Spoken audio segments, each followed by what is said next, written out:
Hello and welcome to Rathod science academy. So ఈరోజు మనం ఈ క్లాస్లో 23 ఆగస్ట్ 2024లో వచ్చిన కరెంట్ అఫైర్స్ని తెలుగులో చూద్దాం.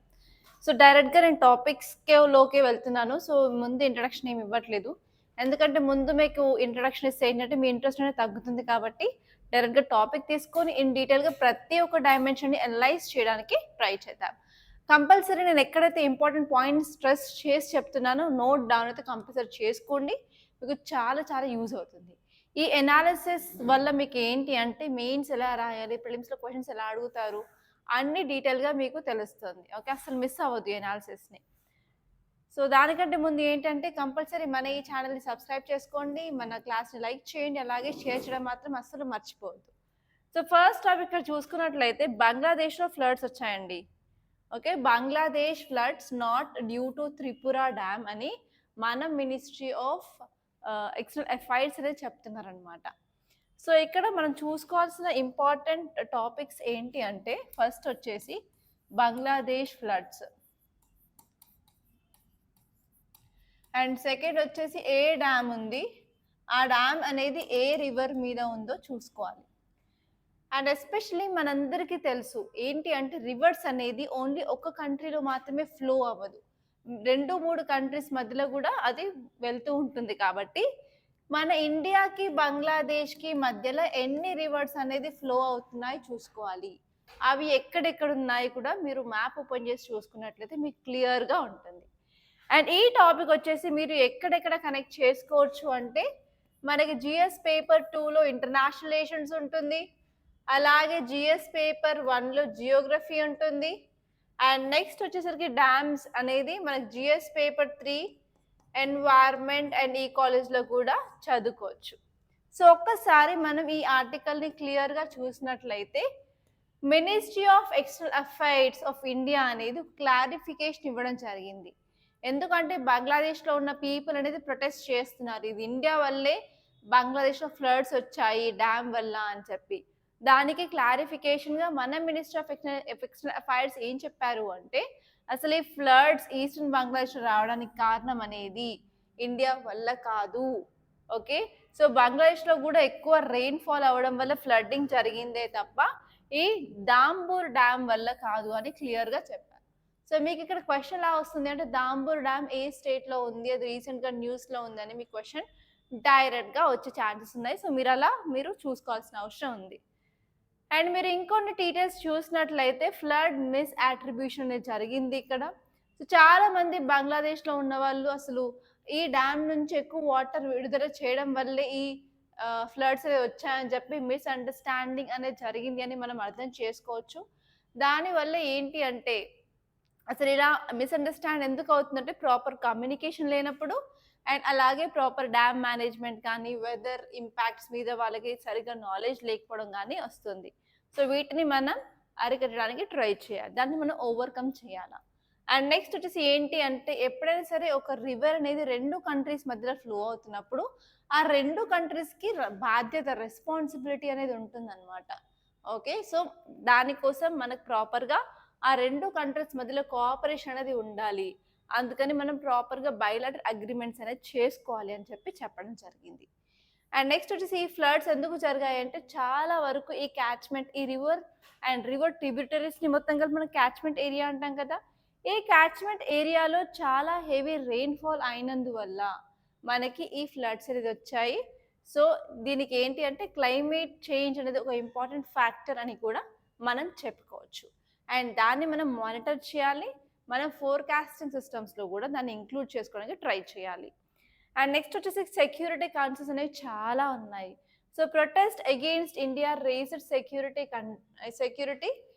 కన్సర్న్స్ అంటే ఏంటి అంటే ఏం లేదు, సింపుల్గా ఇప్పుడు వాళ్ళు బంగ్లాదేశీ సంబంధించిన సిటిజన్స్ అనేవారు మన ఇండియాకి ఎగెయిన్స్ట్గా ఇలా నిరసనలు ప్రొటెస్ట్ చేయడం వల్ల ఎస్పెషల్లీ ఇండియన్ హై కమిషన్ ఏదైతే ఉందో దానికి హై సెక్యూరిటీ అనేది కావాల్సిన అవసరం ఎంతగానో ఉంది. అండ్ నెక్స్ట్ వచ్చేసరికి ఏంటి అంటే మనం ప్రాపర్గా డేటా షేరింగ్ కూడా చేయాల్సిన అవసరం ఎంతగానో ఉంది. డేటా షేరింగ్ చేయడం వల్ల ఏంటి అంటే బంగ్లాదేశ్లో ఉన్న వాళ్ళకి కూడా యాక్చువల్ సిచ్యువేషన్ ఏంటి, ప్రాక్టికాలిటీ ఏంటి, అలా వాళ్ళకు కొంచెం ఐడియా అనేది ఉంటుంది. దాన్ని బట్టి ఏంటంటే ఎమర్జెన్సీస్ ఏమైనా ఉన్నా కూడా వాళ్ళతో ప్రాపర్‌గా ఇన్ఫర్మేషన్ షేరింగ్ అనేది ఉంటుంది. అండ్ నెక్స్ట్ ఇంపార్టెంట్ వచ్చేసి ఏంటంటే, ఈ ఫ్లడ్స్ వల్ల ఏవేవి ఇంపాక్ట్ ఉంది. ఫ్లడ్స్ వల్ల ఏంటంటే, అక్కడున్న కమ్యూనిటీస్ మీద ఇంపాక్ట్ ఉంటుంది. దాన్ని మనం ఒక ఎన్వైర్మెంటల్ డిజాస్టర్‌గా కూడా పరిగణించొచ్చు. అలాగే పీపుల్ హెల్త్ మీద కూడా ఇంపాక్ట్ అనేది ఉంటుంది. దానివల్ల సోషల్ వెల్‌ఫేర్ మీద నెగెటివ్ ఇంపాక్ట్ అనేది ఉంటుంది. అండ్ నెక్స్ట్ వచ్చేసి ఏంటి అంటే, మనకి అండ్ బంగ్లాదేశ్‌కి మధ్యలో 54 నదులనేది పారుతున్నాయన్నమాట. సో, ఏంటి అంటే, మనం సస్టైనబుల్ మేనేజ్‌మెంట్ మీద ఫోకస్ చేయాల్సిన అవసరం ఉంది. అలాగే మన డైలాగ్స్, డిస్కషన్స్, అగ్రీమెంట్స్ అవన్నీ చేసుకోవడం వల్ల ఏంటంటే, మనం ప్రాపర్‌గా వాటర్ మేనేజ్‌మెంట్ అనేది చేసుకోవడానికి చాలా వీలుగా ఉంటుంది. సో, ఈ పాయింట్స్‌ని గుర్తుపెట్టుకుంటే సరిపోతుంది. ఫస్ట్ ఆఫ్ ఆల్ మీరేంటంటే, మ్యాప్ అట్లాస్ ఓపెన్ చేసి బంగ్లాదేశ్ అసలెక్కడుంది? ఏ ఏ స్టేట్స్ ఆఫ్ ఇండియా అనేది బంగ్లాదేశ్‌తో బోర్డర్ షేర్ చేస్తున్నాయి? అక్కడ ఉన్న ఇంపార్టెంట్ అండ్ మేజర్ రివర్స్ ఏంటి? డ్యామ్స్ ఉన్నాయా? ఎక్కడెక్కడున్నాయి? అవన్నీ క్లియర్‌గా చూసుకుంటే సరిపోతుంది. అండ్ నెక్స్ట్ టాపిక్ చూద్దాం. No problem can be solved on battlefield. Loss of innocent lifes biggest challenge. So, మనందరికీ తెలుసు ఏంటి అంటే, మన ప్రైమ్ మినిస్టర్ పోలాండ్ విజిట్‌లో ఉన్నాడు అని.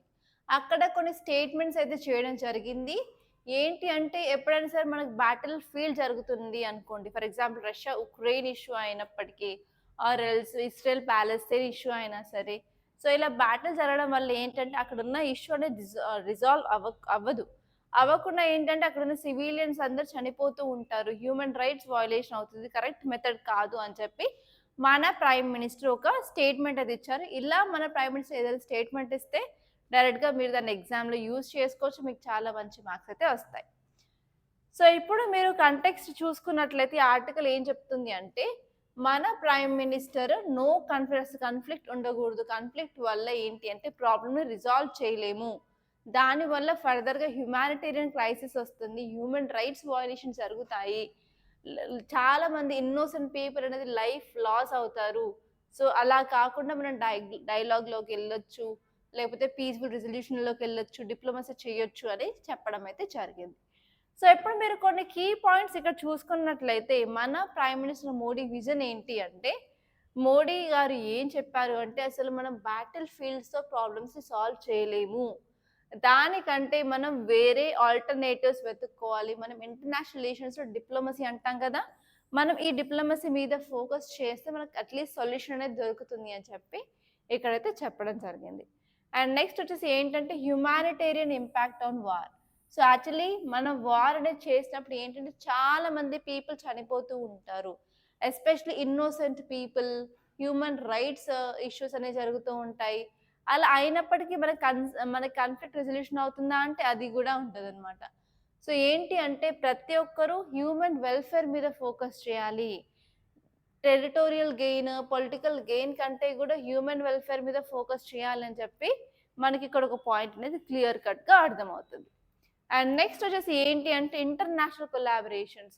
సో, మనకేంటంటే పార్ట్నర్‌షిప్స్ ఉంటాయి, రీజనల్ ఆర్గనైజేషన్స్ ఉంటాయి, ఇంటర్నేషనల్ ఆర్గనైజేషన్స్ ఉంటాయి. సో, ఈ ఆర్గనైజేషన్‌ని మనం యూజ్ చేసుకొని మనం ప్రాపర్‌గా మల్టీలాటరల్ కోఆపరేషన్ అంటే డిఫరెంట్ కంట్రీస్ కోఆపరేషన్ చేసుకుంటూ గ్లోబల్ ఇష్యూస్‌ని అడ్రెస్ చేసుకోవాలి. కామన్ ఛాలెంజెస్‌ని మనం అడ్రెస్ చేసుకోవాలి అన్నట్టు చెప్పడం జరిగింది. అండ్ నెక్స్ట్ వచ్చేసరికి ఏంటి అంటే, మనం బైలాటరల్ రిలేషన్స్ అంటే 2 కంట్రీల మధ్య రిలేషన్స్ ఉన్నప్పుడు ఏంటి అంటే, ఎప్పుడైనా సరే లాంగ్ టర్మ్‌లో మనం ఫోకస్ చేయాల్సిన అవసరం ఎంతగానో ఉంది. సో, ప్రాపర్‌గా మనకి కొలాబరేషన్ అనేది ఉండాలి. అలాగే proper effective implementation of policies అనేది ఉండాలి. సో, ఎలా అంటే ఆ 2 కంట్రీస్ యొక్క ఇష్యూస్ వాటిని మనం చూసుకునేలాగా ఉండేటట్టు చూసుకోవాల. అండ్ నెక్స్ట్ వచ్చేసరికి ఏంటి అంటే గ్లోబల్ పీస్ అనేది ఇప్పుడు చాలా చాలా ఇంపార్టెంట్ అన్నమాట. ఎందుకంటే రష్యా, ఉక్రెయిన్ ఇష్యూ తీసుకున్నా సరే, హమాస్ ఇష్యూస్ తీసుకున్నా సరే, సో ఏంటి అంటే చాలా వరకు మనకి హ్యూమన్ రైట్స్ వయలేషన్ అవుతుంది. ప్రాపర్‌గా రికగ్నిషన్ కూడా మనం కోల్పోతున్నాము. సో దానివల్ల ఏంటి అంటే అసలు పీస్ బిల్డింగ్ అనేది ప్రాపర్‌గా ఎక్కడ కనిపించట్లేదు. మనం అసలు పీస్‌ని ఎస్టాబ్లిష్ చేయడానికి ట్రై చేయాలి. అండ్ నెక్స్ట్ వచ్చేసి ఏంటి అంటే, మన దగ్గరున్న ఇప్పుడు నార్మల్‌గా లీడర్స్ అనేవారు వాళ్ళ సావర్నిటీ, టెరిటోరియల్ ఇంటిగ్రిటీ మీద ఫోకస్ చేస్తున్నారే తప్ప, అసలు వాళ్ళు ఇంటర్నేషనల్ లీగల్ స్టాండర్డ్స్ ఫోకస్ చేస్తున్నారా లేదా? ఇంటర్నేషనల్ కన్వెన్షన్స్ ఉన్నాయి. సైన్ చేసినప్పటికీ అవి మనం ఫాలో అవ్వట్లేదు. సో, వాటి మీద ఫోకస్ చేసినట్లయితే మనం డిస్ప్యూట్స్‌ని చాలా వరకు అరికట్టచ్చు అని కూడా మనం అర్థం చేసుకోవాలి. అండ్ నెక్స్ట్ వచ్చేసి ఇలా వార్ జరగడం వల్ల ఇంపాక్ట్ ఏముంటుందండి? లాస్ ఆఫ్ లైఫ్ అవుతుంది, లాస్ ఆఫ్ ప్రాపర్టీ అవుతుంది. అండ్ ఎస్పెషలీ పీపుల్ అనేవాళ్ళు చాలా చాలా ఇబ్బందులు పడతారు. అవునా? కాదా? హ్యూమన్ రైట్స్ వయలేషన్ అవుతుంది. సో ఇవన్నీ కాన్సిక్వెన్సెస్. ఇవి కాకుండా మనం ప్రాపర్‌గా మిటిగేషన్ అనేది చేయాలి అని చెప్పి క్లియర్‌గా ఈ ఆర్టికల్‌లో చెప్పడం జరిగింది. అండ్ ఇక్కడ ఇంకొక వెరీ ఇంపార్టెంట్ ఆర్టికల్ అండి. ఈ ఆర్టికల్ వచ్చేసి మనకి జీఎస్ పేపర్ 3లో సైన్స్ అండ్ టెక్నాలజీలో చదవడం జరుగుతుంది. అలాగే జీఎస్ పేపర్ 1లో జియోగ్రఫీలో కూడా మీరు సన్ గురించి, సన్ ఎవల్యూషన్, సన్‌లో ఈ డిఫరెంట్ లేయర్స్ ఏమున్నాయి, అండ్ అలాగే అట్మాస్ఫియర్ ఆఫ్ సన్ అవన్నీ చదువుతారు. Photosphere, chromosphere, solar wind, solar flares.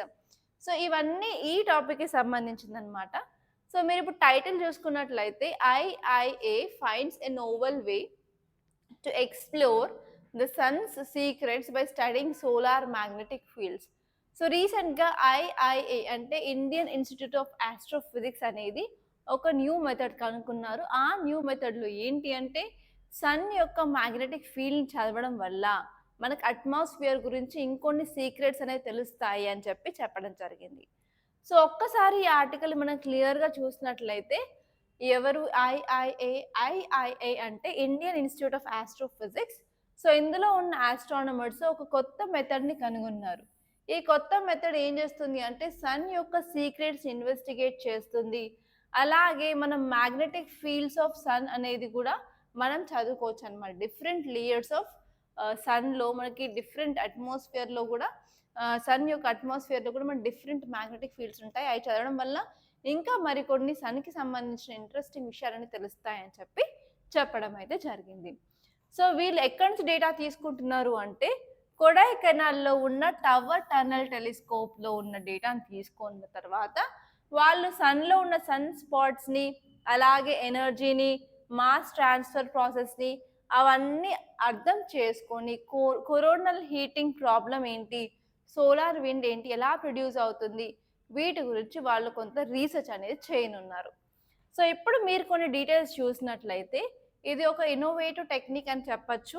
So ఈ అప్రోచ్ వల్ల మనం ప్రాపర్‌గా సోలార్ మ్యాగ్నెటిక్ ఫీల్డ్స్‌ని చదువుకుంటాము. అలాగే మన సోలార్ రీసెర్చ్‌లో కూడా చాలా హెల్ప్ అవుతుంది. అలాగే మనకి సన్ డైనమిక్స్‌లో కూడా డీపర్ ఇన్‌సైట్స్ అనేవి తెలుస్తాయి. అండ్ నెక్స్ట్ అదే కాకుండా ఏంటి అంటే సోలార్ అట్మాస్ఫియర్‌లో మనకి ఫోటోస్ఫియర్ ఉంటుంది, క్రోమోస్ఫియర్ ఉంటుంది, సోలార్ విండ్స్ ఉంటున్నాయి. సో ఆ డిఫరెంట్ లేయర్స్ ఆఫ్ అట్మాస్ఫియర్‌లో different kinds of magnetic connections ఎలా ఉన్నాయి? అలాగే అవి ఎంత ఎనర్జీని అబ్జార్బ్ చేస్తున్నాయి, రిలీజ్ చేస్తున్నాయి, ట్రాన్స్‌ఫర్ చేస్తున్నాయి. అవన్నీ తెలుసుకుంటే మనకేంటంటే సోలార్ ఫిజిక్స్‌లో చాలా యూజ్‌ఫుల్‌గా ఉంటుంది. అండ్ అదే కాకుండా డిఫరెంట్ లేయర్స్ ఆఫ్ సోలార్ అట్మాస్ఫియర్‌లో మ్యాగ్నెటిక్ ఫీల్డ్‌ని కూడా మనం చదువుకోగలిగినట్లయితే సోలార్ ఫినామినా అంటే ఏంటిది? సోలార్ విండ్, కొరోనల్ హీట్, అలాగే స్పేస్ వెదర్ ఫోర్‌కాస్టింగ్ వాటి మీద మనకు కొంచెం ఐడియా అనేది ఉంటుందన్నమాట. అండ్ నెక్స్ట్ వచ్చేసి ఏంటి అంటే ఈ కొడైకెనాల్ టవర్ టన్నెల్ అనేది ఒక డిజైన్ అన్నమాట. ఈ డిజైన్ అనేది మనకి ఎగ్జాక్ట్‌గా సోలార్ అబ్జర్వేషన్స్‌కి చాలా యూజ్‌ఫుల్‌గా మారుతుంది కాబట్టి ఇది ఒక ఆస్ట్రోఫిజికల్ రీసెర్చ్‌లో ఒక మైల్లో రాయి అని చెప్పొచ్చు. అండ్ అదే కాకుండా సోలార్ విండ్ వల్ల మనకి మ్యాగ్నెటిక్ ఇంటరాక్షన్స్ అనేవి మన సోలార్ అట్మాస్ఫియర్‌లో ఉంటాయి. సో దానివల్ల మనకి శాటిలైట్ మీద ఎలాంటి ఇంపాక్ట్ ఉంటుంది? మన కమ్యూనికేషన్ సిస్టమ్ మీద ఎలాంటి ఇంపాక్ట్ ఉంటుంది? సో అవన్నీ చదువుకోవడానికి మనకి చాలా ఆస్కారంగా ఉంటుంది. సో ఇప్పుడు మీరు కొన్ని డీటెయిల్స్ చూసుకున్నట్లయితే సోలార్ అట్మాస్ఫియర్‌లో ఉండే ఇంపార్టెంట్ లేయర్స్ ఏంటి అంటే ఫోటోస్ఫియర్, క్రోమోస్ఫియర్ అండ్ కరోనా అన్నమాట. సో ఫోటోస్ఫియర్ అనేది చాలా అన్‌ఈవెన్‌గా, బ్రైట్‌గా ఔటర్ లేయర్ ఉంటుందన్నమాట. సో ఇక్కడ టెంపరేచర్ చాలా ఎక్కువగా ఉంటుంది. 6000 డిగ్రీ సెంటీగ్రేడ్ వరకు ఉంటుంది. అండ్ దీని తర్వాత మనకు క్రోమోస్ఫియర్ ఉంటుంది. క్రోమోస్ఫియర్ ఫోటోస్ఫియర్ కంటే కూడా కొంచెం తక్కువ టెంపరేచర్ ఉంటుంది అని చెప్పొచ్చు. ఎలా అంటే 4300 డిగ్రీ సెంటీగ్రేడ్ అనేది ఉంటుంది. అండ్ దాని తర్వాత మనకి సోలార్ విండ్. సోలార్ విండ్ అంటే ప్లాస్మాతో ఉంటుంది. అది ఏం లేదండి. ఫస్ట్ మనకి విండ్స్ ఎలా వస్తాయో సన్ నుంచి వచ్చే విండ్స్ సోలార్ విండ్స్ అంటాము. కానీ స్పీడ్ అనేది చాలా ఎక్కువగా ఉంటుంది. టెంపరేచర్ వచ్చి 1,000,000 డిగ్రీ సెంటీగ్రేడ్ అనేది ఉంటుందన్నమాట. సో ఈ పాయింట్స్ తెలుసుకుంటే మీరు ఈజీగా ప్రిలిమ్స్ క్వెషన్స్ అనేది ఆన్సర్ చేయొచ్చు. అండ్ నెక్స్ట్ ఇంపార్టెంట్ టాపిక్ ఏంటి అంటే నిన్న నేను ఒక ఆర్టికల్ చూయించి చదువుకోమని చెప్పాను. ఏంటి అంటే ఆల్రెడీ ఇండియాలో పోలియోని మనం ఎరాడికేట్ చేసాం, నిర్మూలించాము. అయినప్పటికీ రీసెంట్గా మేఘాలయలో ఒక కేసు అనేది నమోదైంది అని చెప్తున్నారు. ఆ కేసు వచ్చేసి ఏంటి అంటే వ్యాక్సిన్ డిరైవ్డ్ పోలియో వైరస్, విడిపివి అని అంటున్నాము. అంటే ఏంటంటే మీకు మీ అందరికీ తెలుసు పోలియో రాకుండా ఉండడానికి వ్యాక్సిన్స్ ఉన్నాయి, పోలియో చుక్కలు వేస్తారు అని. సో ఆ పోలియో వ్యాక్సిన్లో మనకి 2 రకాలన్నమాట. ఫస్ట్ వచ్చేసి ఓరల్ వ్యాక్సిన్, నెక్స్ట్ వచ్చేసి IPV, inactivated polio vaccine. So ఈ ఓరల్ వ్యాక్సిన్ ఏంటంటే మీకు చిన్న డబ్బాలో లైట్ పింక్ కలర్ చుక్కలు ఉంటాయి, 2 చుక్కలు వేస్తారు నాలుక మీద చిన్నపిల్లలకి, అవునా? సో అందులో ఏముంటుంది అంటే డైరెక్ట్గా పోలియో మైలైటిస్ వైరసే ఉంటుంది, కాకుండా చాలా తక్కువ కాన్సన్ట్రేషన్లో ఉంటుంది.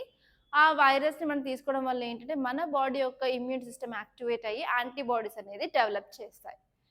కానీ ఈ ఐపీవీలో ఏంటి అంటే ఇన్యాక్టివేటెడ్, అసలు వైరస్ అనేది ఇన్యాక్టివేటెడ్గా ఉంటుంది. ఇది మళ్ళీ ఐవి కానీ ఐఎం కానీ బాడీలో ఇస్తారు. కానీ ఇప్పుడు మీరు చూసుకున్నట్లయితే ఓరల్ ఇవ్వడం వల్ల మన నోటి ద్వారా మన కడుపులోకి వెళ్తుంది, కడుపు నుంచి ఇంటెస్టైన్స్కి వెళ్తుంది. కాబట్టి బోత్ మన బ్లడ్లో అలాగే ఇంటెస్టైన్లో కూడా మనకి యాంటీబాడీస్ అనేది దొరుకుతాయి.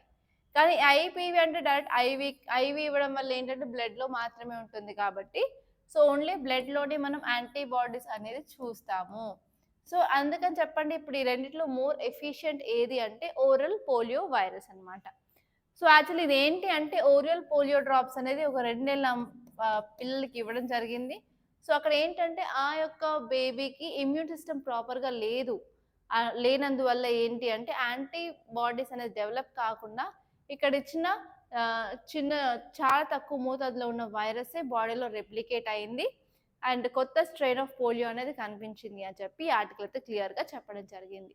సో ఇదండి స్టోరీ అంతా.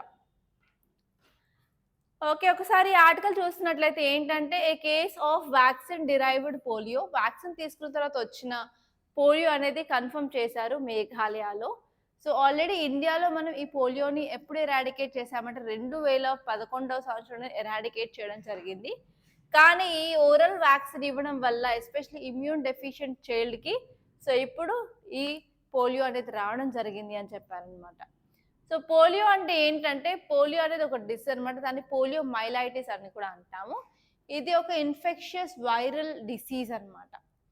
ఓకే, సో ఇది నార్మల్గా మనకి 3 టైప్స్ ఉంటుంది అంటే 3 రకాలు, టైప్ 1, టైప్ 2, టైప్ 3. సో మన ఇండియాలో ఏంటి అంటే టైప్ 1ని టైప్ 3ని కంప్లీట్గా నిర్మూలించాము అని అయితే చెప్పడం జరిగింది. సో ఇలా నిర్మూలించడానికి కారణం ఏంటి అంటే మన దగ్గర వ్యాక్సిన్స్ ఉన్నాయన్నమాట. సో అవి కూడా ఓరల్ వ్యాక్సిన్స్ ఉన్నాయి, ఐవి వ్యాక్సిన్స్ ఉన్నాయి. సో దాని గురించి ఇక్కడ డీటెయిల్గా రాశాను, అంతకుమించి ఇంకేం లేదు.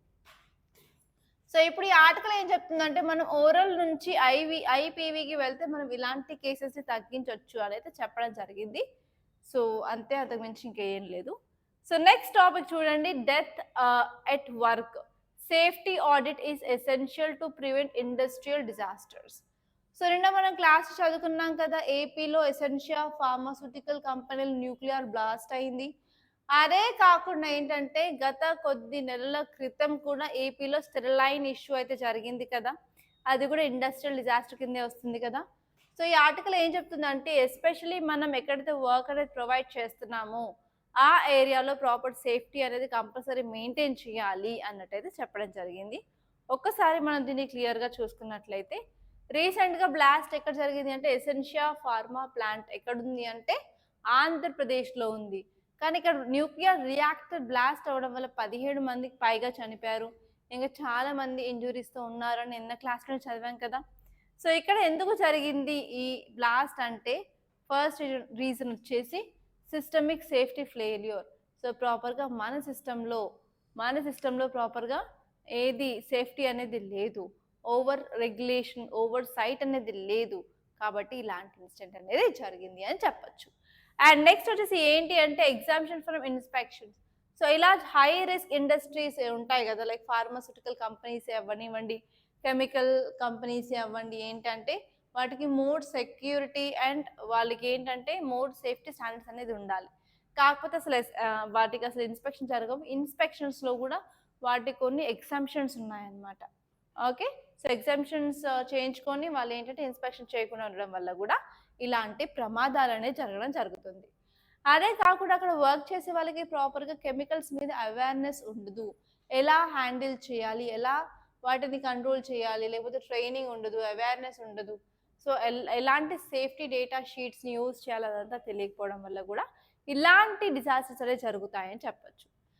అండ్ నెక్స్ట్ వచ్చేసి ఏంటంటే ఏవైతే యూనియన్స్ ఉంటాయో ఆ యూనియన్స్ అనేది వాళ్ళ వర్కర్ సేఫ్టీ గురించి వాళ్ళు ఇప్పుడు ఫైట్ చేయడం జరుగుతుంది. సో దానివల్ల మనకి ఇప్పుడు ఏంటంటే ఈవెన్ ఈ ట్రేడ్ యూనియన్స్‌లో గూడా మనకి ప్రాపర్‌గా రెగ్యులేషన్స్, అకౌంటబిలిటీ అనేది రావాలి అని చెప్పడం జరిగింది. ఓకే. సో ఇదండి ఈ ఆర్టికల్. అండ్ నెక్స్ట్ టాపిక్ వచ్చేసి do we need central law for protection of health care professionals. So మీ అందరికీ తెలుసు ఆర్జికర్ హాస్పిటల్‌లో ఏం జరిగింది? ఏ అఘాయిత్యం జరిగిందని. సో అవంతా నేను చెప్పడానికి అసలు ఇష్టపడట్లేదు. ఎందుకు అంటే అతి కిరాతకంగా జరిగింది. So 10 most dangerous rapes in ఇండియాలో ఇది ఒకటే అని చెప్పొచ్చు. ఓకే. సో ఇప్పుడు మీరు చూసుకున్నట్లయితే అదే కాకుండా ఇంకేంటంటే చాలామంది పేషెంట్స్ కూడా డాక్టర్స్ మీద అటాక్స్ చేస్తుంటారు చాలా వరకు. అవి కూడా చాలా న్యూస్‌లో ఉంటాయి. సో ఇలాంటప్పుడు ఏంటి అంటే safety of women in this profession and next వచ్చేసి ఏంటంటే హెల్త్ కేర్ ప్రొఫెషనల్స్ ఎలా ఇలా గొడవలు కూడా రాకుండా చేయాలి. దానికి మనకి ఒక సెంట్రల్ లెజిస్లేషన్ అనేది అవసరమా అని ఇప్పుడు ఈ ఆర్టికల్ అన్నమాట. సో ఇప్పుడు ఈ ఆర్టికల్ చూసుకున్నట్లయితే ఏం చెప్తుంది అంటే మనకి రీసెంట్‌గా ఒక ట్రాజిక్ ఇన్సిడెంట్ అయితే జరిగింది. ట్రైనీ డాక్టర్ మీద రేప్ అండ్ డెత్ అయింది కదా! మర్డర్ అయిపోయింది కదా! సో దానివల్ల ఏంటంటే ఇప్పుడు చాలా మంది అంటున్నారు సెంటర్ లా అనేది వాళ్ళకి తీసుకురావాలి. Even west Bengal chief minister కూడా ఒక లేఖ అయితే రాసారు. ఆ లేఖలో ఏంటి అంటే సెంట్రల్ గవర్నమెంట్ ఒక ఇలాంటి లా తీసుకురావాలన్నట్టు కూడా ఈరోజు పేపర్‌లో వచ్చింది కాబట్టి సో మనకి ఇలా సెంట్రల్ లా ఉండడం వల్ల ఈ హెల్త్ కేర్ ప్రొఫెషనల్స్‌ని మనం ప్రొటెక్ట్ చేయొచ్చా? అనేది పెద్ద క్వెషన్. సో నా క్వెషన్ మీకు ఏంటి అంటే ఎన్నో లాస్ అనేవి ఇండియాలో ఉన్నాయి. అయినప్పటికీ ఇలాంటి క్రైమ్స్ అనేవి జరగకుండా ఆపుతుందా? సో ఇప్పుడు మనం కొత్త లా తీసుకురావడం వల్ల ఇంకేదైనా ఇంపాక్ట్ అనేది మన సొసైటీ మీద ఉంటుందా? ఒకసారి ఆలోచించైతే చెప్పండి. అండ్ నెక్స్ట్ వచ్చేసరికి ఏంటి అంటే చాలా స్టేట్స్‌లో వాళ్ళ యొక్క స్టేట్ సంబంధించిన లాస్ అయితే ఉన్నాయి. Especially violence against health care workers అయినా, లేకపోతే ఇన్‌అడిక్వేట్ ఫండింగ్ ఉంది. ప్రాపర్‌గా ఫండింగ్ అనేది లేదు హెల్త్ సెక్టార్‌లో. అలాగే ప్రాపర్ కమ్యూనికేషన్ లేదు. ప్రాపర్ వర్కింగ్ కండిషన్స్ అనేవి లేవు. సో ఇవంతా సమ్మరీ అన్నమాట. ఇప్పుడు మీరు కీ పాయింట్ చూసుకున్నట్లయితే ఇప్పుడు వయలెన్స్ అగెయిన్స్ట్ హెల్త్ కేర్ అనేది చాలా చాలా ఎక్కువగా అయిపోయాయన్నమాట. ఎందుకు అంటే ఎస్పెషల్లీ పేషెంట్ ఎక్స్‌పెక్టేషన్స్ అనేది చాలా ఎక్కువ అయ్యాయి. దాంతో పాటు ప్రాపర్‌గా హెల్త్ కేర్ సర్విస్ డెలివరీ అనేది లేదు. ఫర్ ఎగ్జాంపుల్ ఇప్పుడు మీరు చూసుకున్నట్లయితే ఇప్పుడు పేషెంట్స్ వెళ్తూ ఉంటారు హాస్పిటల్‌కి. వెళ్ళిన వెంటనే వాళ్ళకి 1 డేలో తగ్గిపోవాలి అంటారు. సో కొన్ని డిసీజెస్ అనేది 1 డేలో తగ్గవు కదా! సో ఈవెన్ మీరు మెడిసిన్స్ ఏసుకున్నా ఏసుకోకపోయినా కోల్డ్ అనేది 7 డేస్ వరకే ఉంటుంది. సో మీరు సెకండ్ డే హాస్పిటల్‌కి వెళ్లి నాకు మెడిసిన్స్ తీసుకున్న తర్వాత 1 డేలో తగ్గలేదు అంటే ఇట్స్ నాట్ కరెక్ట్. సో ఏంటి అంటే పీపుల్‌లో కూడా ఎక్స్‌పెక్టేషన్స్ అనేది పెరిగాయి. దానివల్ల గూడా మనకి ఇలాంటి ఇష్యూస్ అనేవి తెలుస్తున్నాయి. Especially against doctors. And next funding చూసుకున్నట్లయితే డబ్ల్యూహెచ్ఓ ఏం రికమెండ్ చేసింది అంటే, ఏ కంట్రీ అయినా వాళ్ళ యొక్క జీడీపీ అంటే గ్రాస్ డొమెస్టిక్ ప్రొడక్ట్‌లో 6% అనేది స్పెండ్ చేయాలి హెల్త్ కేర్ మీద అన్నారు. కానీ ఇండియాలో చూసుకున్నట్లయితే జస్ట్ 2% స్పెండ్ చేయడం జరిగింది. దానివల్ల మనం ఏమంటున్నాము అంటే హెల్త్ కేర్ సిస్టమ్‌లో అడిక్వేట్ ఫండింగ్ లేదు అని మనకు క్లియర్ కట్‌గా తెలుస్తుంది. అదే కాకుండా ప్రాపర్ కమ్యూనికేషన్ అనేది లేదు డాక్టర్స్‌కి, పేషెంట్స్‌కి మధ్యలో కూడా. దానివల్ల వయలెంట్ ఇన్సిడెంట్స్ అనేవి జరుగుతూ ఉన్నాయి. ఎందుకంటే మిస్‌అండర్‌స్టాండింగ్స్ అనేవి చాలా ఎక్కువ అవుతున్నాయి కాబట్టి. అండ్ మీరు వర్కింగ్ ఎన్వైర్న్‌మెంట్ చూసుకున్నట్లయితే కూడా ఏంటి అంటే, ఎస్పెషల్లీ కొన్ని హాస్పిటల్స్‌లో లాంగ్ వర్కింగ్ అవర్స్ అయితే ఉన్నాయి. ఎస్పెషల్లీ ఇప్పుడు చూసుకున్న ఆర్జికర్ హాస్పిటల్‌లో ఎస్పెషల్లీ ట్రైనీ వాళ్ళకి ఏంటి అంటే, ఎక్కువగా ఉంటాయన్నమాట వర్క్ హవర్స్ కానీ, ఇంటర్న్‌షిప్ హవర్స్ కానీ. దానివల్ల వాళ్ళు ఎక్కువ స్ట్రెయిన్ అవుట్ అయిపోయి, బర్న్‌ఔట్ అయిపోయి కూడా వాళ్ళు వయలెన్స్ అనేది క్రియేట్ చేయడానికి వలరబుల్‌గా ఉంటారు. దాంట్లో ఏంటి అంటే మనం నెసెసరీ రిఫార్మ్స్ అనేది తీసుకురావాలని చెప్తున్నారు. సో అదే కాకుండా మన హాస్పిటల్‌లో ఎస్పెషల్లీ వుమెన్ పనిచేస్తున్నప్పుడు ప్రాపర్ సెక్యూరిటీ అనేది మనం ప్రొవైడ్ చేయడానికి ట్రై చేయాలని కూడా చెప్తున్నారు. అదే కాకుండా mental health of health care workers కూడా చాలా చాలా ఇంపార్టెంట్. దాన్ని కూడా మనం ఎన్‌ష్యూర్ చేయడానికి ట్రై చేయాలా అని చెప్పారు. అండ్ నెక్స్ట్ ఆర్టికల్ వచ్చేసి look at the on going India space missions. So ఏంటి అంటే మనకి రీసెంట్‌గా ఎర్త్ అబ్జర్వేషన్ శాటిలైట్ 08 అనేది లాంచ్ చేశారు కదా, అది సక్సెస్ఫుల్ కదా.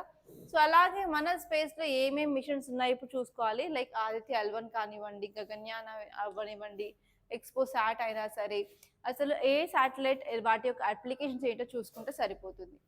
అండ్ నెక్స్ట్ ఇక్కడ చూసుకున్నట్టయితే centre state discuss new mechanism for gathering crop data. So crop data కూడా చాలా చాలా ఇంపార్టెంట్. నిన్న మనం సెన్సస్ డేటా అనుకున్నాము, అలాగే కాస్ట్ డేటా అనుకున్నాం కదా. సో అలాగే అగ్రికల్చర్లో కూడా అగ్రికల్చర్ క్రాప్ డేటా కూడా చాలా చాలా ఇంపార్టెంట్. సో దీనికి ఏంటి అంటే గవర్నమెంట్ ఒక సర్వే చేస్తుంది, దాని పేరు ఏంటంటే digital general crop estimation survey. So ఇది ఏంటంటే నార్మల్గా క్రాప్ ప్రొడ్యూస్ ఎంత ఉంది స్టాటిస్టిక్స్ అనేది తీసుకొస్తుంది. దానివల్ల ఏంటంటే మనకి అక్యురసీ కానీ, అకౌంటబిలిటీ కానీ, ట్రాన్స్పరెన్సీ కానీ ఇంప్రూవ్ అవుతుంది. దానివల్ల మనం ప్రాపర్గా పాలసీస్ అనేది తీసుకురావచ్చు అగ్రికల్చర్ సెక్టార్లో. అండ్ నెక్స్ట్ మీరు వేరే ఆర్టికల్స్ చూసుకున్నట్లయితే NMDA అంటే నేషనల్ డిజాస్టర్ మేనేజ్మెంట్ అథారిటీ అనేది 189 హై రిస్క్ గ్లేషియల్ లేక్స్ని వాళ్ళు మానిటర్ చేయడం జరుగుతుంది. ఎందుకంటే గ్లేషియల్ లేక్ అవుట్బర్స్ట్ ఫ్లడ్ రాకుండా ఉండడానికి. సో ఇక్కడ రీసెంట్గా మనం ఒక ఆర్టికల్ చదువుకున్నాం ఏంటంటే క్లైమేట్ చేంజ్ వల్ల గ్లేషియల్ లేక్స్ అనేవి ఇంక్రీజ్ అవుతున్నాయని. సో అలా ఇంక్రీజ్ అవడం వల్ల కూడా చాలా వల్నరబుల్, ఎందుకంటే గ్లేషియల్ లేక్ అవుట్బర్స్ట్ ఫ్లడ్స్ వచ్చే ఛాన్సెస్ చాలా ఎక్కువగా ఉంటాయి. సో దాన్ని మనం ఫోకస్ చేయాలి, అసలు ఎలా దాన్ని అరికట్టాలి, ఒకవేళ వచ్చినట్లయితే ఏమేం చేయాలి, ఆఫ్టర్ దాట్ అంటే పోస్ట్ డిజాస్టర్ మేనేజ్మెంట్లో ఎలా చేయాలని చదువుకుంటే సరిపోతుంది. అండ్ నెక్స్ట్ టాపిక్ ఇక్కడ వచ్చేసి better reservoir levels make our food inflation. So మనందరికీ తెలుసు ఫుడ్ ఇన్ఫ్లేషన్ అనేది చాలా ఉంది. ఫుడ్ ఇన్ఫ్లేషన్ ఎందుకు ఉంటుంది అంటే ప్రొడక్టివిటీ తక్కువ ఉన్నప్పుడు, లేకపోతే మార్కెట్లో ప్రాపర్గా సప్లై అయినప్పుడు ఇన్ఫ్లేషన్ ఉంటుంది కదా. సో ఇప్పుడు మనకి ప్రాపర్గా కొన్ని ఏరియాస్ రెయిన్ఫాల్ అనేది వచ్చింది, దానివల్ల ఏంటంటే రిజర్వాయర్లో గుడ్ అమౌంట్ ఆఫ్ వాటర్ ఉంది. ఆ వాటర్ వల్ల ఏంటి అంటే ఎస్పెషల్లీ మరి కొద్ది నెలల్లో అయినా సరే మనం ఫుడ్ ప్రైజెస్ని కంట్రోల్ చేయొచ్చు అన్నట్టయితే చెప్పారు. సో ఒక్కసారి ఈ 4 ఆర్టికల్స్ మీద కొంచెం డీటెయిల్గా చదువుకున్నట్లయితే సరిపోతుంది. సో ఇవ్వండి ఇంపార్టెంట్ ఆర్టికల్స్ మన హిందూ న్యూస్ పేపర్లో వచ్చినవి. సో ఇవి చదువుకుంటే మీకు ప్రిలిమ్స్ మెయిన్స్ అన్నీ కవర్ అవుతాయి. సో మీరు ఏ ఎగ్జామ్ ప్రిపేర్ అయినా కూడా కరెంట్ అఫైర్స్ అనేది చాలా చాలా ఇంపార్టెంట్. సో కంపల్సరీ మన న్యూస్ అనాలిసిస్ ఫాలో అవుతున్నట్టే డైలీ ఫాలో అవ్వండి. సో మీకు కంటిన్యూషన్ అనేది ఉంటుంది, సో స్కిప్ చేయొద్దు. అండ్ కంపల్సరీ మీరు ఈ క్లాస్ చూసి మీకు నచ్చినట్లయితే లైక్ చేయండి, అలాగే షేర్ చేయండి.